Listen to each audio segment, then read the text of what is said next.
Hi and welcome to the data structure course using C plus plus. मैं उफाद हुसैन। इस session पे हम priority Q को डिस्कस करने वाले थे, लेकिन प्रियोरिटी क्यू क्या है और वो किस तरह से वर्क करेगा, उसके लिए हमें हीप डेटा स्ट्रक्चर को डिस्कस करना होगा। हीप क्या है, किस तरह से काम करता है, क्या टाइप्स है, सारी चीज़ें वीडियो का पार्ट रहेंगी। वीडियो लॉन्ग ज़रूर होगी क्योंकि इसके अंदर हम कंप्लीट हीप डेटा स्ट्रक्चर को डिस्कस करने वाले हैं और ये भी समझने वाले हैं कि वो हीप डेटा स्ट्रक्चर फिर प्रियोरिटी क्यू को बनाने के लिए किस तरह जो है वो एक बेहतर अप्रोच हमें प्रोवाइड कर सकते हैं। तो वीडियो फर्दर कंटिन्यू रखने से पहले बताते चलूँ कि इससे रिलेटेड प्रीवियसली तमाम वीडियोस मेरे यूट्यूब चैनल पर हैं। फाद हुसैन CS सर्च करने के बाद आप चैनल पर आएंगे, इसके प्लेलिस्ट पर जाएंगे जहाँ डिफरेंट डिसिप्लिन्स की वीडियोस मौजूद है। विद ईज आप वॉच कर सकते हैं, जबकि इनमें इस्तेमाल होने वाला कंटेंट रिलेटेड मटेरियल मेरे ब्लॉग fathusaincS.blogspot.com पर है। तमाम मटेरियल को फ्रीली डाउनलोड करके यूज़ किया जा सकता है। तो चैनल पर अगर नए हो, चैनल को सब्सक्राइब नहीं किया तो ज़रूर करें ताकि इसी तरह की चीज़ें बर वक्त आसानी के साथ आप सीखें। तो हम हीप के अंदर जब जाते हैं या हीप डेटा स्ट्रक्चर को डिस्कस करते हैं तो हमें ये आइडिया पता चलता है कि एक्चुअली किस तरह से प्रियोरिटी क्यू को इम्प्लीमेंट किया जा सकता है, क्योंकि हम प्रीवियसली सेशंस पर क्यू डेटा स्ट्रक्चर्स को डिस्कस करते हुए आए कि क्यू डेटा स्ट्रक्चर क्या है, किस तरह से वर्क करता है, कितने टाइप्स हैं। तो उसमें लास्ट हमें एक वेरिएंट देखना था प्रियोरिटी क्यू का। तो प्रियोरिटी क्यू को समझने के लिए हमें हीप डेटा स्ट्रक्चर को समझने की जरूरत है। So a priority queue is an abstract data structure or abstract data type that arrange element based on the priorities of the values. It is the extension of the linear queue or the vanilla form of the queue. तो vanilla form of the queue का ये extension है जिसमें priority wise values को access किया जा रहा होता है या हैंडल किया जा रहा होता है। फॉर एग्जाम्पल अगर हम vanilla की बात करें तो राइट हैंड साइड से वैल्यूज को इंसर्ट करके लेफ्ट साइड से डिलीट किया जा रहा होता है, जिसे हम इन क्यू या डी क्यू कहते हैं। तो जो वैल्यू फर्स्ट इन होती है यानी फीफो प्रिंसिपल के मुताबिक वही फर्स्ट आउट होती है, जैसे यहाँ पर 2 पहले आउट होगा। लेकिन अगर मैं प्रियोरिटी वाइज इस डेटा को हैंडल करूँ, वो प्रियोरिटी 2 टाइप की हो सकती है, यानी मैं मिनिमम वैल्यूज को देखूँ या मैक्सिमम को देखूँ। तो अगर हम मिनिमम वैल्यूज को देखें तो यहाँ पर 2 मिनिमम वैल्यूज है, तो इसका मतलब ये हुआ कि इसकी प्रियोरिटी फर्स्ट पे रहेगी।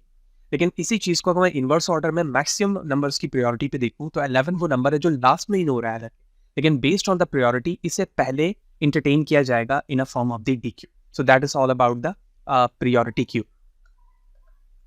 तो इन तरह के प्रॉब्लम्स यानी priority queue based on the minimum values और मैक्सिमम वैल्यूज, इसे सॉल्व करने के लिए हमें हीप डेटा स्ट्रक्चर की ज़रूरत होती है। हीप डेटा स्ट्रक्चर क्या है, बाइनरी ट्री क्या होती है, ऑलमोस्ट कंप्लीट बाइनरी ट्री क्या होती है, वो ट्री के चैप्टर में हम जाएंगे तो तफसीलन बात करेंगे। लेकिन अब इस वक्त हम डिफरेंट टॉपिक्स को एक साथ हैंडल करने की कोशिश कर रहे हैं, तो यही वजह है कि मेरा जो फोकस है वो हीप की उन स्ट्रैटेजी या वर्किंग पे जो मिनिमम और मैक्सिमम हीप के लिए इस्तेमाल हो रही होती है, जिसके जरिए से हम प्रायोरिटी क्यू को सॉल्व कर सकते हैं। So simply heap is a data structure that is used to store data in a form of the tree. और जब हम उस ट्री के अंदर डेटा को स्टोर कर रहे होते हैं तो वो 2 तरीकों से बनाई जा सकती है। मिनिमम हीप बनाया जा सकता है जिसे हम minimum form of the tree कह रहे होंगे, और इसी तरह से मैक्सिमम वैल्यूज को हैंडल करने के लिए मैक्सिमम हीप का फॉर्मेट रेडी किया जा सकता है। ठीक है, तो जब हम डेटा को यूज करते हुए हीप डेटा स्ट्रक्चर मिनिमम या मैक्सिमम के लिए बना रहे होते हैं, उनका तरीका क्या होता है, उसे समझने के लिए हमें सबसे पहले समझना होगा कि बाइनरी ट्री क्या है। तो बाइनरी ट्री एक और इंपॉर्टेंट डेटा स्ट्रक्चर है जो ट्री रिप्रेजेंटेशन के लिए इस्तेमाल होता है। ट्री के फॉर्म पर डेटा को रिप्रेजेंट कर रहा होता है। उसमें जो स्टार्टिंग नोड होता है उसे हम रूट नोड कह रहे होते हैं। इसमें ऑलमोस्ट, ठीक है, at most, not almost, at most 2 children हो सकते हैं हर एक नोड के। तो इसका मतलब ये हुआ कि किसी नोड के 0 चिल्ड्रन हो सकते हैं, चाइल्ड हो सकते हैं, 1 हो सकते हैं, 2 हो सकते हैं, ये तीनों पॉसिबिलिटीज हो सकती है। इसका मतलब जब एक नोड बना तो भी वो बाइनरी ट्री है। इसी तरह जब 2 नोड इस तरह से बनते हैं तो भी बाइनरी ट्री है, और इस तरह से एक और नोड बना दिया जाए तो भी यह भी बाइनरी ट्री है, क्योंकि फर्स्ट नोड का तो 2 चिल्ड्रन है, सेकंड के कोई भी नहीं है, थर्ड के भी कोई नहीं है, लेकिन 3 नहीं हो सकते। ठीक है, तो इसी तरह से ये स्क्यूड बेस इस तरह से जा सकता है, इस तरह से जा सकता है, यानी डिफरेंट फॉर्मेट बनाए जा सकते हैं इसके, लेकिन इस डेफिनेशन को हमेशा फुलफिल करेंगे। फिर जब हम बाइनरी ट्री को समझ लेते हैं तो फिर एक और एडिशनल कॉन्सेप्ट आता है जो type of the binary tree में होता है, उसे हम कहते हैं ऑलमोस्ट कंप्लीट बाइनरी ट्री। अब ये ऑलमोस्ट कंप्लीट बाइनरी ट्री क्या है, ये 2 चीजों को डेफिनेशन पर बाइनरी ट्री क्या ऐड करता है। वो ये कहता है कि जब आप ट्री बना रहे होंगे तो आप लेवल बाय लेवल बनाएंगे, यानी टॉप से बॉटम की तरफ लेवल पे जाएंगे, और जब तक लेफ्ट टू राइट तक की वैल्यूज ऐड नहीं होगी, उस वक्त तक कंप्लीट नहीं होगी, उस वक्त आप नेक्स्ट लेवल पे नहीं जा सकते। कैसे? फॉर एग्जांपल ये हमारा फर्स्ट नोड, फिर सेकंड नोड है, तो सेकंड नोड मैं हमेशा लेफ्ट साइड पे बनाऊंगा, क्योंकि लेवल जब चेंज करूंगा तो लेफ्ट से राइट जाऊंगा, तो सेकंड वैल्यूज यहाँ आएगी। अब ऐसा नहीं हो सकता कि मैं थर्ड वैल्यू के लिए डायरेक्टली 2 से नीचे आ जाऊं, नहीं, क्योंकि मुझे ये लेवल कंप्लीट करना होगा जिस जहां पर मैंने 2 लिखा है। तो एक और वैल्यूज यहाँ पर आ जाएगी 3, क्योंकि ये बाइनरी ट्री ही है तो मैक्सिमम 2 ही चिल्ड्रन हो सकते हैं। अब मुझे थर्ड वैल्यूज की जरूरत है यानी फोर्थ की जरूरत है, तो मैं यहाँ पर बनाऊंगा लेफ्ट साइड पे, ठीक है। तो मैंने यहाँ पर 4 बना दिया, फिर मैंने 5 बना दिया, ठीक है, फिर 6 बना दिया, फिर 7 के लिए बना दिया। तो हम यहाँ पर ये देख रहे हैं कि ये बाइनरी ट्री तो है, लेकिन ये दो एडिशनल पॉसिबिलिटीज को यूज कर रहा है ऑलमोस्ट कंप्लीट, कि लेवल बाय लेवल जा रहा है और हमेशा लेफ्ट टू राइट वैल्यूज को ऐड। तो अगर ये दो चीजें समझ में आ गई कि बाइनरी ट्री क्या है और ऑलमोस्ट कंप्लीट बाइनरी ट्री क्या है, तो अब हमें इस हीप के स्ट्रक्चर को समझना हमारे लिए आसान हो जाएगा। यानी हीप डेटा स्ट्रक्चर जो एक ट्री को रिप्रेजेंट कर रहा होता है, इधर in the form of the minimum heap और द मैक्सिमम हीप, किस तरह से बन रहा हो, ठीक है। देख, अगर हम इस ट्री को देखें तो ये मिनिमम हीप, ठीक है। अब ये मिनिमम हीप क्या है और किस तरह से है, ये तो यहाँ पर बनी हुई है, मैं भी प्लॉट भी करके दिखाऊंगा। और सेकंड है मैक्सिमम। तो मिनिमम हीप जब आप बना रहे होंगे तो मिनिमम हीप में जो भी रूट नोड होगा यानी टॉप पे पेरेंट होगा, वो हमेशा अपने चिल्ड्रन से छोटा होगा। देखो, इस वक्त 2 एक पेरेंट है या रूट भी कह सकते हैं क्योंकि स्टार्टिंग है, इसके 2 चिल्ड्रन है 2, 3 एंड 6। तो ये 3 एंड 6 दोनों के दोनों अपने पेरेंट से क्या है, ग्रेटर है, क्योंकि ये मिनिमम ही।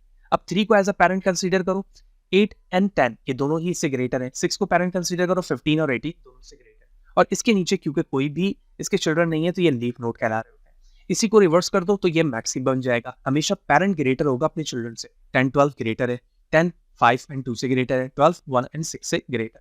तो इस तरह से दो प्लॉट वे ट्री बनाई जा सकती है और इसे हम हीप डेटा स्ट्रक्चर इसलिए कह रहे होते हैं क्योंकि ये ऑलमोस्ट कंप्लीट बाइनरी ट्री के स्ट्रक्चर को फॉलो कर रहा होता है। Hope you understand. अब हम एक इनिशियली कुछ कलेक्शन ऑफ वैल्यूज लेते हैं और उसे अंडरस्टैंड करते हैं कि हीप की ये ट्री इधर वो मिनिमम या मैक्सिमम के लिए कैसे बनाई जा सकती है। देखिए, ये कुछ वैल्यूज है, जैसे यहाँ पर हम देख रहे हैं 33 पहले लिखा गया, फिर 35 से उसे कंपेयर किया जा रहा है और इस तरह से वैल्यूज रिवर्स स्वाइप होती जा रही है, ठीक है। यहाँ पर वैल्यूज स्वाइप हो रही है और स्वाइप उस वक्त हो रही है based on the type of the heap, कि आप मिन हीप बनाना चाह रहे हैं या फिर मैक्स हीप बनाना चाह रहे हैं, ठीक है। तो इस तरह से वैल्यू स्वाइप होती जा रही है और हीप की जो ट्री है, ठीक है, क्योंकि यहाँ पर हम जो ट्री है वो मैक्स हीप बना रहे हैं, तो आप देखो जैसे जैसे वैल्यूज ग्रेटर मिली है वो ऊपर वाले से स्वाइप हो रही है और स्वाइप होने के बाद वैल्यूज प्लॉट होती जा रही है। तो कुछ इसकी फंक्शनैलिटीज हो सकती हैं, हम वैल्यूज को पुश करवा रहे होंगे यानी इंसर्ट करा रहे होंगे, पीक या टॉप के जरिए से देखेंगे कि जो एलिमेंट है लास्ट वो कौन सी है, या इधर वो हाईएस्ट पे हो या लोवेस्ट पे हो based on the priority type, और पॉप के जरिए से हम वैल्यूज को डिलीट करेंगे, ठीक है। एक एग्जांपल देखते हैं, उसके बाद फिर हम कोड और उसके लॉजिक पे जा रहे होंगे। इस एग्जांपल में बहुत सारी चीज़ें हमें क्लियर हो जाने वाली हैं। हमें सबसे पहले रिकॉल करना होगा कि जब हम हीप डेटा स्ट्रक्चर को यूज़ कर रहे होते हैं, इधर हम प्रायोरिटी क्यू के लिए करें या सिंपल मिन या मैक्स बनाने के लिए हीप का इस्तेमाल करें, तो उसके 2 तरीके हो सकते हैं। पहला तरीका ये है कि हम इंसर्शन बाय की अप्रोच को इस्तेमाल करें और सेकंड वे ये है कि हम हीपिफाई के ज़रिए से अपनी कॉम्प्लेक्सिटी को रिड्यूस करें और जो कॉम्प्लेक्सिटी n log n थी उसे हम बिग O ऑफ n के अंदर कॉम्प्लेक्सिटी में कन्वर्ट कर रहे हैं। तो अगर मैं इस एग्जांपल को जो कि कलेक्शन ऑफ वैल्यूज़ पर है और मैं मिनिमम हीप बनाना चाहता हूँ, तो सबसे पहले हम फर्स्ट एलिमेंट को चूज़ करेंगे और उसे एक नोड पे सेव करवा देंगे। तो मैंने 4 को यहाँ पे सेव करा दिया। सेकंड वैल्यू 42 की है, तो अकॉर्डिंग टू द लॉजिक जो अभी तक हम देख चुके हैं ऑलमोस्ट कंप्लीट बाइनरी ट्री की, तो वो लेफ्ट साइड पे जाकर ऐड होगी। तो जैसे ही मैं 42 को यहाँ पर ऐड करता हूँ तो मैं पहले कंडीशन चेक करूंगा कि क्या मिनिमम हीप के रिस्पेक्ट से कंडीशन वायलेट तो नहीं हो रही। जी बिल्कुल नहीं हो रही। 4 एज अ पेरेंट लेसर है 42 से, तो कंडीशन राइट है। नेक्स्ट 5 है, तो 5 को मैं इसके राइट साइड पे लेके जाऊंगा, कंडीशन चेक करूंगा कि क्या इसका पेरेंट लेसर है। जी हाँ बिल्कुल है, तो 5 भी राइट पोजीशन पे। फिर 33 को इंसर्ट करवाऊंगा तो 42 के लेफ्ट साइड पर होगी। हमने 42 से कंपेयर किया 33 को, तो अब यहाँ पर कंडीशन वायलेट हो रही है। तो मुझे क्या करना होगा, इस 33 को 42 से स्वाइप करना होगा। तो स्वाइप करने के बिहाफ पर अब इस 42 की जगह पर 33 वैल्यूज आ जाएगी और इस 33 पे 42 आ जाएगी। बात यहाँ खत्म नहीं होती, बल्कि जब भी हम स्वाइपिंग करेंगे, इधर हम मिन के लिए काम कर रहे हैं मैक्स के लिए, तो नीचे से ऊपर जा रहे हो या ऊपर से नीचे जा रहे हो, तो हमें पूरे कंप्लीट चेन को देखना है कि कहीं पर भी वो कंडीशन वायलेट नहीं हो रहा। तो हम 33 को फिर दोबारा 4 से चेक करेंगे, क्या 33 राइट पोजीशन में है। जी हाँ बिल्कुल, क्योंकि 33 का जो पैरेंट है 4 है जो उससे लेसर है, उसका मतलब है ये राइट है। अब 1 को मुझे इंसर्ट कराना है, तो वो 33 के राइट साइड पर इंसर्ट होगा। जैसे मैं 1 को यहाँ पर इंसर्ट कराता हूँ, कंडीशन वायलेट हो जाती है क्योंकि इसका पैरेंट ग्रेटर है, स्वाइपिंग होगी। तो अब यहाँ पर 1 आ जाएगा और यहाँ पर 33 आ जाएगा। गुड। अब 1 के पेरेंट्स को चेक करूंगा, कंडीशन वायलेट हो रही है, तो यहाँ पर भी स्वाइपिंग हो जाएगी। तो अब यहाँ पर 1 आ जाएगा और इस जगह पर 4 आ जाएगा। ठीक, कंडीशन राइट हो गई। अब 19 को इंसर्ट कराएंगे तो 19 इंसर्ट होगा 5 के लेफ्ट साइड पर। जैसे मैंने इंसर्ट करवाया, कंडीशन चेक करूंगा कि क्या 5 से लेसर है 19, जी हाँ बिल्कुल लेसर है। तो इस तरह से हमने एक मिनिमम हीप को यहाँ पर क्रिएट कर लिया है जिसके अंदर 6 एलिमेंट हैं, 1, 4, 5, 42, 33 and 90। Hope you understand the concept कि इंसर्शन बाय की के जरिए से लॉजिक कैसे परफॉर्म हुई। अब नेक्स्ट अप्रोच हिपिफाई का है और हिपिफाई के जरिए से हम किसी भी ट्री को, इधर वो बाइनरी ट्री हो या फिर ऑलरेडी कंस्ट्रक्टेड किसी भी फॉर्मेट का मिनिमम या मैक्स ट्री, रिमेंबर, ठीक है, मैंने क्या कहा कि जब मैं हिपिफाई को इस्तेमाल करूंगा तो जो इनपुट होगा हमारे पास, ठीक है, या तो वो सिंपल बीटी होगा यानी बाइनरी ट्री होगा, या वो फॉर एग्जांपल इंसर्शन बाय की का कोई भी अप्रोच होगा और मैं उस अप्रोच को इस्तेमाल करते हुए मिनिमम को मैक्सिमम या मैक्सिमम को मिनिमम हीप में कन्वर्ट कर सकूं। Hope you understand the concept. अगर मैं इसी हीप को कंसीडर करूं तो क्या मैं इस हीप को बाइनरी ट्री कह सकता हूं? जी हाँ बिल्कुल बाइनरी ट्री कह सकते हैं क्योंकि ये बाइनरी ट्री भी है और ऑलमोस्ट कंप्लीट बाइनरी ट्री भी है। तो क्या मैं इसे हिपिफाई यूज करते हुए, अप्रोच इस्तेमाल करते हुए इस मिनिमम को मैक्सिमम हीप अप्रोच या हीप ट्री बना सकता हूं? जी बिल्कुल, चलें ठीक है बनाते हैं। मैं इसको दोबारा से यहाँ राइट कर लेता हूँ, 1, 4, 5, 42 एंड 33 एंड लास्ट 90। ये एक मिनिमम हीप है, राइट। अब मैं ये चाहता हूं कि हिपिफाई यूज करते हुए मैं इसे मैक्सिमम बना, ठीक है। अब मैक्सिमम बनाने से पहले हमें हिपिफाई की लॉजिक को कॉल करना होगा जो अभी हम प्रीवियस स्लाइड्स तक देख चुके हैं। तो हिपिफाई अप्रोच ये बताता है कि जब आप किसी भी ट्री को कन्वर्ट कर रहे होते हैं तो वो n/2 अप्रोच को इस्तेमाल करते हुए आपके उस गिवन ट्री को n/2 फॉर्म पर रिड्यूस कर देता है, यानी वो कंपैरिजन जो आप इंसर्शन बाय की पर कंप्लीट कर रहे थे आप n/2 को यहाँ पे इग्नोर करते हो। कैसे? देखो, अगर मैं इस गिवन ट्री की, ठीक है, इस गिवन ट्री के लास्ट वाले उस नोड को देखूं जिससे फर्दर कोई चिल्ड्रन डिवाइड नहीं हो रहे, तो वो है 42, 33 एंड 90। और इस कंप्लीट ट्री को देखा तो इसमें 6 एलिमेंट है, तो n डिवाइड बाई 2 का मतलब वो 3। तो 3 वो एलिमेंट है जिनका कंपैरिजन आपस में नहीं हो रहा है, यानी 42 33 से कंपेयर नहीं हो रहा, 19 और 33 का आपस में कोई कंपैरिजन नहीं हो रहा। तो इस कंडीशन पे हम जब इसे दोबारा बिल्ड कर रहे होंगे इस बीटी को या इस मिनिमम को मैक्सिमम बनाने के लिए, ठीक है, मैं दो कॉन्सेप्ट इस्तेमाल कर रहा हूं। मैंने कहा या तो बीटी दिया जाए या कोई हीप दिया जाए और उससे मिनिमम से मैक्सिमम बनाना हो या मैक्सिमम से मिनिमम बनाना हो, तो हिपिफाई वही काम big O of n complexity में कर रहा होता है। तो हम स्टार्ट कहां से करेंगे? हम स्टार्ट करेंगे उस लीफ नोड के ऊपर वाले लेवल्स के राइट मोस्ट एलिमेंट से। तो राइट मोस्ट एलिमेंट क्या है? 5 है, ठीक है। अगर ये एलिमेंट नहीं होता, सिर्फ 4 होता, तो मैं 4 से स्टार्ट करता। अब यहां से वर्किंग स्टार्ट होगी। तो हम सबसे पहले 4 एलिमेंट बनाते हैं। अब 4 एलिमेंट के चिल्ड्रन को देखा जाएगा तो इसकी चिल्ड्रन है 42 और 33।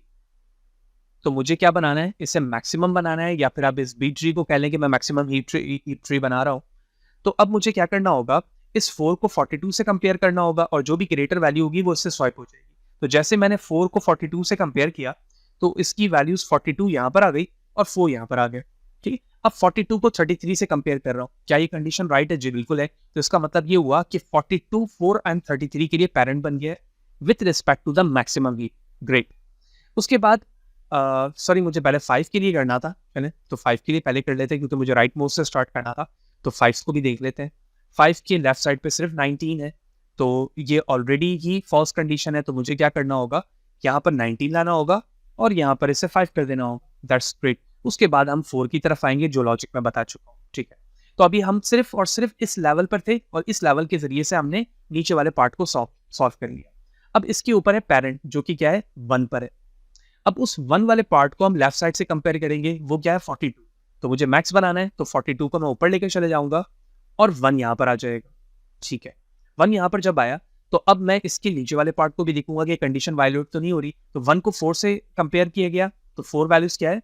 मैक्सिमम है, ठीक है। तो मैं 4 को यहाँ पर लेकर आ जाऊंगा और 1 वैल्यूज यहाँ पर आ जाएगी। लेकिन इस 4 को फिर 33 से कंपेयर किया गया, 33 ग्रेटर है, तो अब 33 यहाँ पर आ गया और 4 वैल्यूज यहाँ पर, राइट।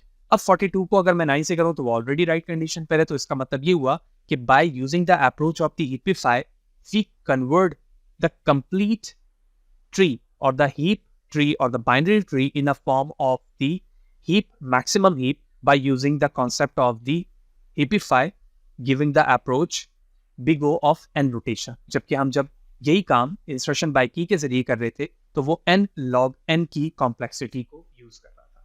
तो hope you understand the concept कि heap सॉर्ट या पीरियोडिक क्यू या हीप ट्री किस तरह से काम करती है, हमने एक एक स्टेप्स को यहाँ पर समझा कि मिनिमम मैक्सिमम से क्या मुराद है, बाइनरी ट्री क्या है, ऑलमोस्ट कंप्लीट बाइनरी ट्री क्या है, सारे स्टेप्स हमने देख लिए।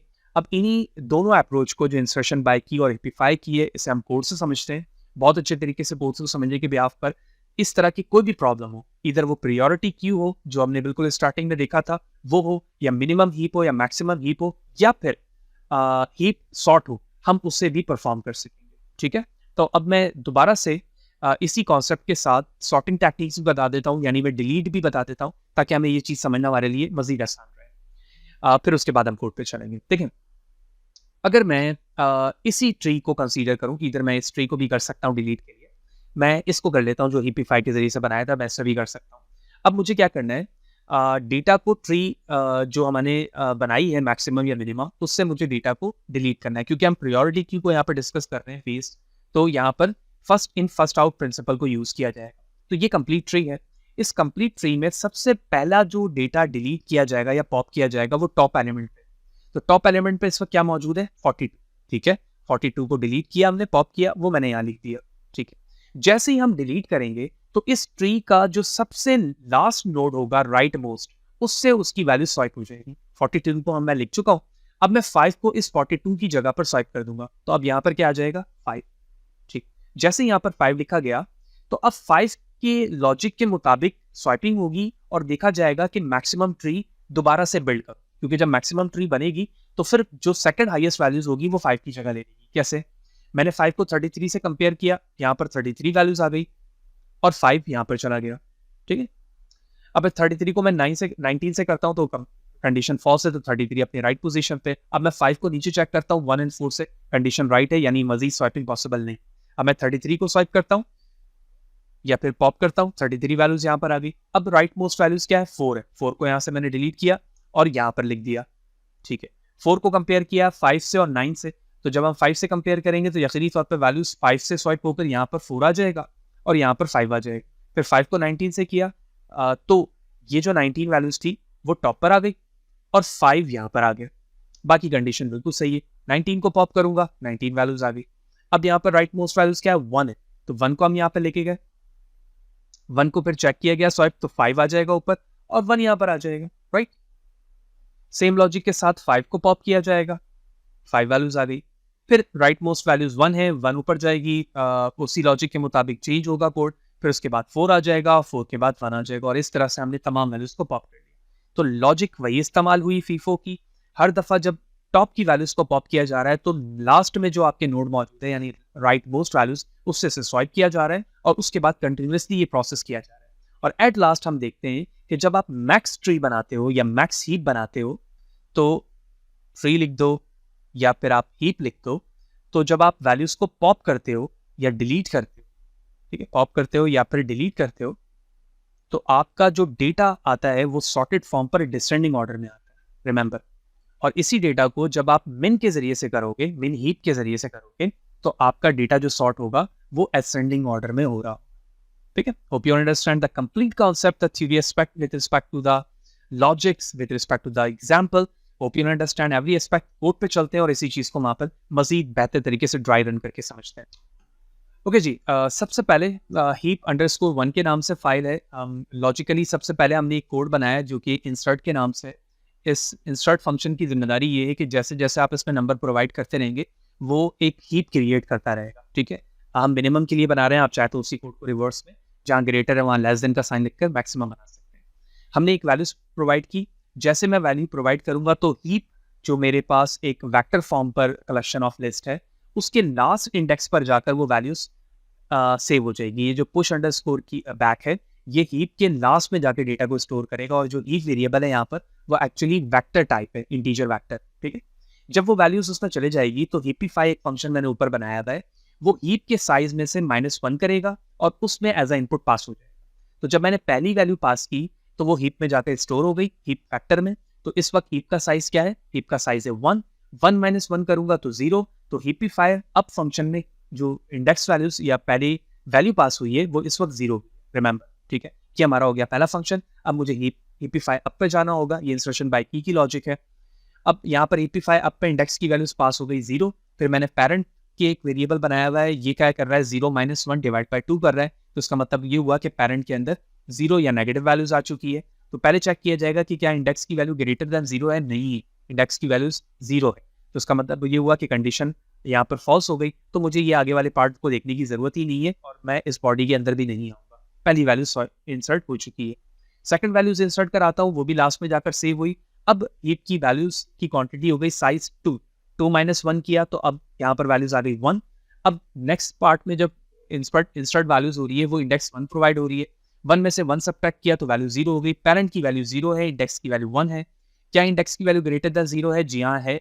अब क्या करो, हीप का जो इंडेक्स है, यानी हीप के इंडेक्स का मतलब ये हुआ कि हीप के पहली वैल्यूज या एरे की पहली वैल्यू को चेक करो, क्या वो लेस देन है हीप के 0 इंडेक्स की वैल्यू से। अगर ऐसा है तो आप क्या करो, हीप के इंडेक्स 1 वैल्यूज को हीप के 0 इंडेक्स की वैल्यू से स्वाइप कर दो, ठीक है, that's a very important thing. और जब वो स्वाइपिंग हो जाएगी तो इंडेक्स के अंदर पेरेंट की वैल्यू सेव करा दो, यानी पेरेंट की वैल्यू 0 थी तो इंडेक्स को भी 0 कर दो, और पेरेंट को दोबारा क्या करो, 1 - 1 करोगे तो दोबारा से वो 0 बन जाएगा। यानी जब दो वैल्यूज स्टोर हुई तो इंडेक्स और पेरेंट दोनों 0 बन चुके हैं आफ्टर स्वाइपिंग। अब इस चीज को एक एग्जाम्पल से भी समझ लेते हैं। देखें, हमने फॉर एग्जाम्पल जो हीप बनाया हुआ है ना, वो इस तरह से in a form of the list है। तो पहली वैल्यू जब मैंने इंसर्ट कराई, फॉर एग्जांपल वो वैल्यूज थी मिनिमम हीप के लिए मैं करवा रहा हूँ, तो मैंने करवाया 5 और दूसरे इंडेक्स में मैंने करवा दिया 1। ये तो डायरेक्ट इंसर्टेड थी। तो इंडेक्स की वैल्यू है ये और पेरेंट की वैल्यू है ये। तो मैं यही चेक कर रहा था ना कि ये वाली वैल्यूज इससे लेसर है तो स्वाइप कर दूं, तो स्वाइप होने के बाद क्या हो जाएगा 1, 5। ये स्वाइपिंग होकर हो गया। और हम इसलिए कर रहे हैं क्योंकि हम जानते हैं कि जो पहला इंडेक्स होगा वो लेसर होगा और दूसरा होगा वो उससे ग्रेटर होगा, जो उसका चाइल्ड डिवाइड होगा, तो उसका मतलब ये कंडीशन राइट होगी, ठीक है। अब जो स्वाइपिंग होने के बाद वैल्यूज है वो है 1, 5। लिहाजा अब मैं एक और वैल्यू जब इंसर्ट कराऊंगा तो हीप जो पुश बैक का फंक्शन है वो हमेशा क्या करेगा, वैल्यूज को लास्ट में लाके स्टोर करेगा। फॉर एग्जांपल तीसरी वैल्यू मैंने 0 करवा दी, सेम लॉजिक चलेगी, पहले इन दोनों के दरमियान कंपैरिजन होगा, तो ये आ जाएगा 0, ये आ जाएगा यहाँ पर 5। फिर इस 0 एंड 1 के दरमियान कंपैरिजन होगा तो 0 यहाँ पर आ जाएगा और 1 यहाँ पर आ जाएगा, यानी न्यू वैल्यूज बन गई 0, 1, 5। तो इसका मतलब ये हुआ कि अब ये 0 बन गया, ये 1 बन गया और यहाँ पर आ गया 5, ठीक है। और यही चीज है, देखो यहाँ पर लॉजिकली बताई जा रही है। अब एक और दफा की वैल्यूज इंसर्ट होगी, ये हो जाएगा 3 - 1, 2 के रिस्पेक्ट से लॉजिक पास हुई, कंडीशन चेक हुआ, स्वाइपिंग हुई, और कंटिन्यूअसली मैं इंडेक्स और पेरेंट को इसलिए अपडेट कर रहा हूँ क्योंकि ये लूप में जब जब कंडीशन ट्रू रहेगी ये लूप चलता रहेगा, जैसे ही कंडीशन फॉल्स होगी हमारे पास जितनी लिस्ट वैल्यूज होगी वो सॉर्टेड होकर इस तरह से शो हो जाएगी। Hope you understand the concept. तो इस तरह से लॉजिकली इसने ये कंटिन्यूअसली काम करता रहेगा। अब हम जब इंसर्टेड करवा चुके हैं तो मुझे पॉप करवाना है, डिलीट करवाना है, वेरी सिंपल। सबसे पहले मैंने डिलीट फंक्शन में डिलीट मिन में ये कहा कि अगर हीप को चेक करो, अगर वो एम्प्टी तो डायरेक्ट बता दो कि भाई एम्प्टी वैल्यूज में तो आप चेक कुछ कर ही नहीं सकते।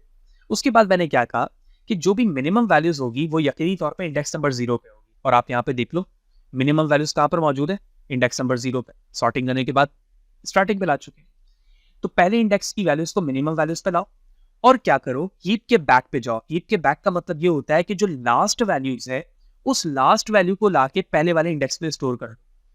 क्यों? पहले इंडेक्स की वैल्यूज तो मैं ऑलरेडी मिनिमम वैल्यू पे ला चुका हूं, तो अब मैं क्या कर रहा हूं, लास्ट वैल्यू को पहले वैल्यू से स्वाइप करवा रहा हूं। स्वाइप हो गई। उसके बाद मैंने कहा कि हीप के अंदर जो भी वैल्यूज थी ना उसको पुश बैक करो। पुश बैक का मतलब ये हुआ कि उस फर्स्ट वैल्यूज को वहां से हटा दो, ठीक है, लास्ट वाली वैल्यूज को हटा दो। क्योंकि इसलिए हटा दो क्योंकि लास्ट वाली वैल्यू को मैं कहाँ ला चुका हूँ, पहले वाले इंडेक्स पे ला चुका हूँ, और जब ये फंक्शन रिटर्न होगा तो उसी मिनिमम वैल्यूज को लाकर मुझे शो कर देगा। अगर मैं इस कोड पे इसको इसी चीज को रन करूं तो ये 3 है, 1 सॉरी ये 0 था, ये 1 था, 5 था। इसे मैंने यहां से हटाया, लास्ट वाले से स्वाइप किया, ये हो गया 5 यहाँ पर, ठीक है। तो 5 यहाँ पर आ गया। अब जब 5 यहाँ पर आया तो जो वैल्यूज 0 थी वो यहाँ पे प्रिंट हो चुकी है। अब 5 और 1 के दरमियान दोबारा से जो हीपिफाई फंक्शन है वो कॉल होगा, तो कॉल होने के बाद यहाँ पर 1 आ जाएगा, यहाँ पर 5 आ जाएगा।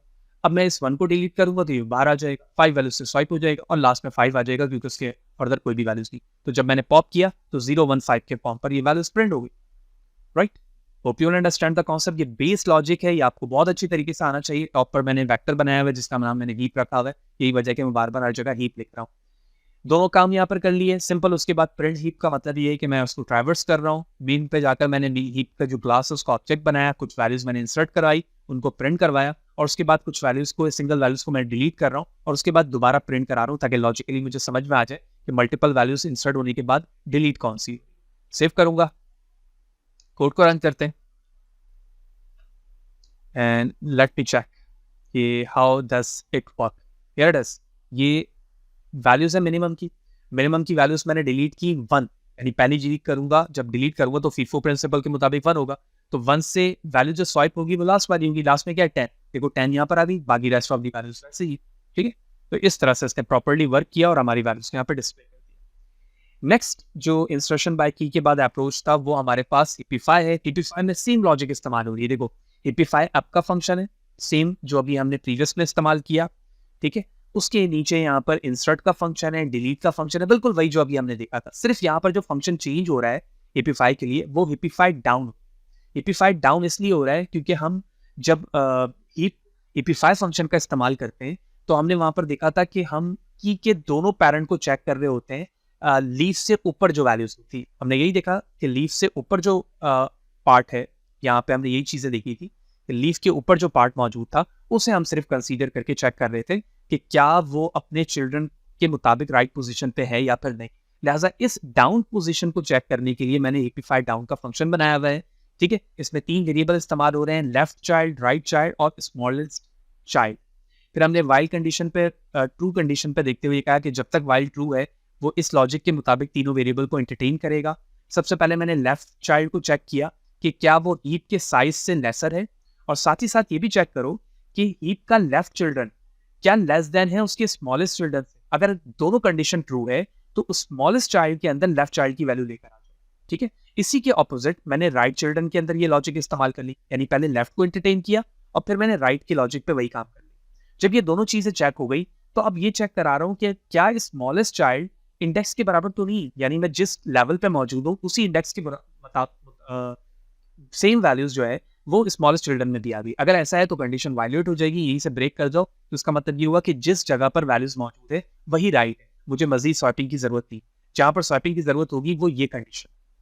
जब ये सारी चीजें हो गई तो मुझे स्वाइप कराना है, मैं इंडेक्स वैल्यूज को स्मॉलेस्ट से स्वाइप करा रहा हूँ और उसी स्मॉलेस्ट वैल्यूज को इंडेक्स में सेव करा दे रहा हूँ ताकि ये कंडीशन राइट वे पर सेव हो जाए। ठीक, थोड़ा सा ये ट्रिकी है, आपको ये ड्राई रन करके देखना होगा। ठीक है, स्टेप बाय स्टेप, क्योंकि मैंने ये ब्रीफ वे पे तो बता दिया है। बाकी हिपिफाई अप सेम वर्क कर रहा है प्रीवियस कोड पे, इंसर्ट और डिलीट सेम लॉजिक है। ठीक है, यहाँ पर सिर्फ और सिर्फ हिपिफाई डाउन को कॉल करके 0 इंडेक्स लिखा जा रहा है, बाकी लॉजिक बिल्कुल सेम है और मेन पे जाकर मैंने फंक्शंस को कॉल कर दिया। That's it. ठीक, वीडियो लॉन्ग जरूर हुई लेकिन मैंने कोशिश की कि एक एक लॉजिक वे पर यहाँ पे शो करो। देखो हिपिफाई के जरिए से वैल्यूज इंसर्ट हुई, डिलीट हुई और डिलीट होने के बाद मिनिमम हीप के मुताबिक जो लास्ट इंडेक्स की वैल्यूज थी वो यहाँ पर आ गई, क्योंकि यहाँ पर 10 आना चाहिए था। ठीक है, आना तो 10 चाहिए था, लेकिन जब 10 आएगा तो दोबारा से उसमें वही फंक्शन कॉल होगा ना जो उसको दोबारा से क्या बनाएगा, मिनिमम हीप बनाएगा। तो इसने दोबारा से मिनिमम हीप बनाया है। यहाँ पर उसने मिनिमम हीप बनाया नहीं, बल्कि सिर्फ और सिर्फ डिलीट करके वैल्यूज को स्वाइप करके दिखा दी वहां पर। ठीक है, ये इंपॉर्टेंट फैक्टर था यहाँ पर जो मैंने डिस्कस किया। तो जब आप वीडियो देख लें तो हाईली सजेस्ट कि आप ब्लॉग से कोड को जरूर डाउनलोड कर लें ताकि आप अपनी मशीन पे भी रन करके उसको प्रॉपर्ली देख सकें। Hope you understand all the aspects of the heapify and heap functions, जिसमें हम प्रायोरिटी क्यू को कैसे बनाते हैं, मिनिमम मैक्स हीप से क्या मुराद है, हीप सॉर्ट को हम कैसे डिस्कस करते हैं जब हम वैल्यूज को डिलीट कर रहे होते हैं। लेकिन फिर भी कोई सवाल है, कोई चीज़ अगर समझ में ना आई कमेंट सेक्शन पे मुझे जरूर बताएं, कोशिश करूंगा इस हवाले से आपको बर वक्त जवाब दे सकूं। इसी तरह से जुड़े रहें, नेक्स्ट सेशन पे मिलते हैं तो कुछ मजीद वेरी इंपॉर्टेंट डेटा स्ट्रक्चर्स को डिस्कस करते हैं जो डेटा स्ट्रक्चर्स और जॉब मार्केट के लिए अहम हो सकते हैं। इसी तरह से जुड़े रहें, नेक्स्ट सेशन पे मिलते हैं। See you then.